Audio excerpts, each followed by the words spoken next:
The High Middle Ages is described by historians as the period between the 11th and the 14th centuries. It possessed all of the political, cultural, and religious characteristics we now tend to describe as essentially medieval.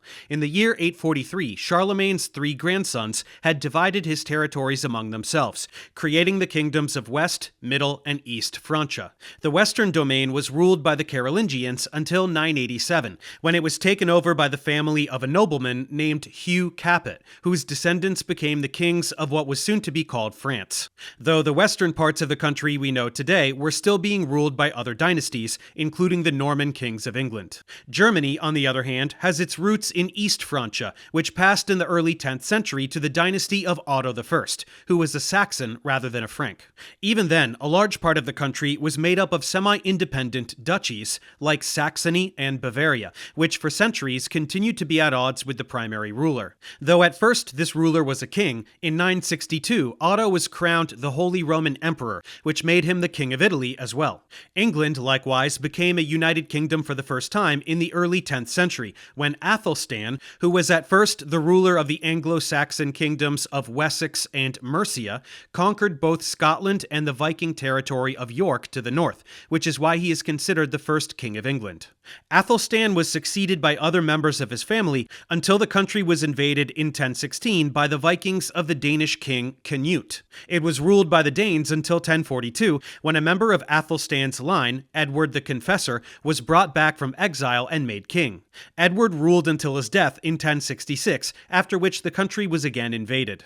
This time the new king was William the Conqueror, who founded a Norman dynasty that ruled England through 1135.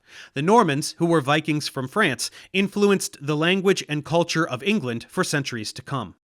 Until the Crusades, which began at the end of the 11th century, the most dynamic point of conflict between Christians and Muslims was the region now occupied by Spain and Portugal. Though Spain had been a Christian Gothic kingdom after the fall of the Roman Empire, it was conquered by Arab armies early in the 8th century. At that point, the Goths retreated to the country's northern mountains, leaving the Muslims in control of its southern part. The Christians were not unified under a single government. Cities like Navarre, Leon, and Castile had their own kings, while the Muslim territories were under a single caliphate based in the city of Cordoba. Though the Christian states gradually expanded southward over the course of the next 400 years, this process of reconquest, as it came to be called, sped up after the Caliphate of Cordoba broke into a group of smaller kingdoms early in the 11th century. Then in the 12th century, the same ideology that had been motivating the Crusades, peace and unity among Christians and a holy war against Islam, came to include Spain as well, and Christian knights from all over Europe were encouraged to join the fight there. This is why the Song of Roland, an epic poem of the late 11th century, portrays a Spanish battle fought by Charlemagne in the 9th century as a struggle between the righteous cause of the church and the demonic forces of Islam. In the year 1212, the northern cities won a decisive victory, which was the first step in a process of Christianization that was completed at the end of the 15th century. The Song of Roland also gives us a nuanced portrait of the medieval notion of chivalry. Its hero and his fellow warriors are as pious as they are brave, and while they believe above all that they are fighting for God, they are also fighting to prove their loyalty to their lord, in this case, Charlemagne. The key moment in the story occurs when Roland decides, against the advice of his friends, to take on the much larger Muslim army with his own small force, even though he knows he will not win. On the verge of death, he uses his great horn to summon Charlemagne, who is on his way back to France, so that he will see how bravely Roland and his men fought and died. Yet the poem makes it clear that knights are not supposed to act impulsively or let their emotions get the better of them, and it often contrasts the savagery of war with the peaceful behavior that even Christian knights were expected to practice. The ideal of knightly chivalry figures prominently in a set of poems from this period known as the Chansons de Geste, or Songs of Deeds, which describe the brave deeds and adventures of heroes of the past. These stories fall into three broad categories: the Knights of Charlemagne, the Knights of the Round Table, and ancient heroes like Alexander the Great and Julius Caesar, who are also portrayed as knights. Starting around the year 1000, the population density of Europe began to increase for the first time since the 4th century, as improvements in agricultural production allowed people to have more children. As their numbers increased, the cities became overcrowded, so they were expanded, and new cities were built in areas like the Belgian countryside, which had reverted to forest since the end of the Roman Empire, but were now cleared and turned into farmland.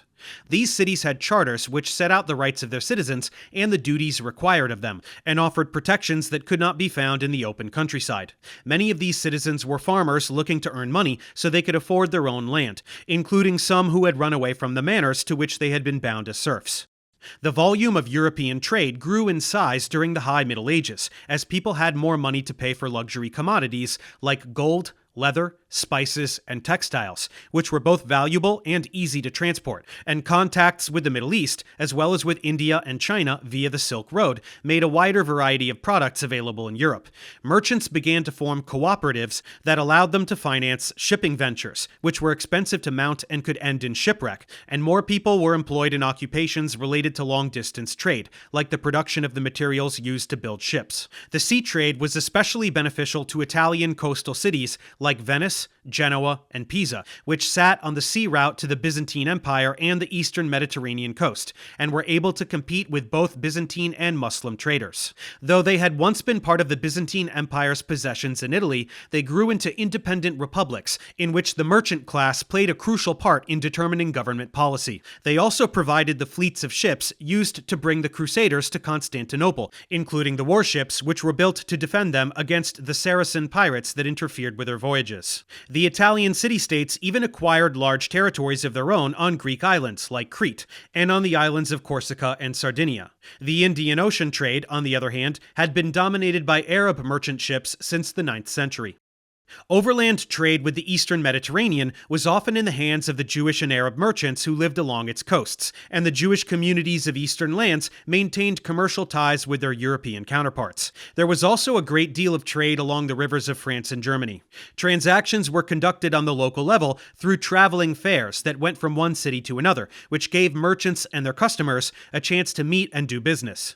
Let's move forward and finish up our investigation of the High Middle Ages by looking at a number of widespread conflicts of that era. This includes those between Christians and Muslims, between Catholic and Orthodox Christians, and between the secular rulers of individual states and the papacy in Rome. Thanks for watching. Subscribe to my channel for more tutorials. Support me on Patreon so I can keep making content. And as always, feel free to email me, ProfessorDaveExplains@gmail.com.